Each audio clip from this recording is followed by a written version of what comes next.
হেই, আমি কথা made in বাংলাদেশের একজন কথা স্টার। আসছে 16 ডিসেম্বর কথার 6 বছর পূর্তি উপলক্ষে অভিনবভাবে নতুন আঙ্গিকে নতুন ডিজাইনে রিলিজ হতে যাচ্ছে কথা 2.0। যারা এতদিন কথাকে ব্যবহার করেছেন তারা খুঁজে পাবেন একটি নতুন কথাকে, এবং যারা নতুন কথাকে ব্যবহার করবেন তারা একটি ইউজার বান্ধব সামাজিক যোগাযোগ মাধ্যম হিসেবে কথাকে উপহার পাবেন।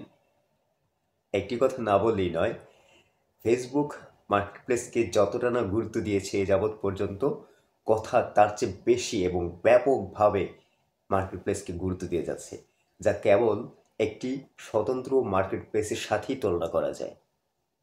আর শুরুতে যে কথা স্টারের কথা বললাম, কথা এমন একটি সামাজিক যোগাযোগ মাধ্যম হিসেবে গড়ে উঠছে যেখানে সুশৃঙ্খল এবং সৌন্দর্যের মাধ্যমে একটি পরিবেশ তৈরি করা যায়। কথার প্রতিটি কন্টেন্টকে বিবেচনা করা হয় এবং তার উপরে ভিত্তি করে কথা স্টার নির্বাচিত করা হয়, এবং তার প্রোফাইলের পাশে একটি কথা স্টার বেজ দিয়ে দেওয়া হয়। এর মাধ্যমে কথাকে সুশৃঙ্খল এবং কোয়ালিটিফুল কন্টেন্টের জন্য উপযোগী করে তোলা হচ্ছে। আপনিও আপনার শ্রেষ্ঠত্ব দিয়ে কথাকে গড়ে তুলতে সহযোগিতা করুন। মাতৃভূমির সাথে থাকুন, মাতৃভূমির প্রযুক্তি ব্যবহার করুন এবং অন্যকে ব্যবহার করতে উৎসাহিত করুন। ধন্যবাদ।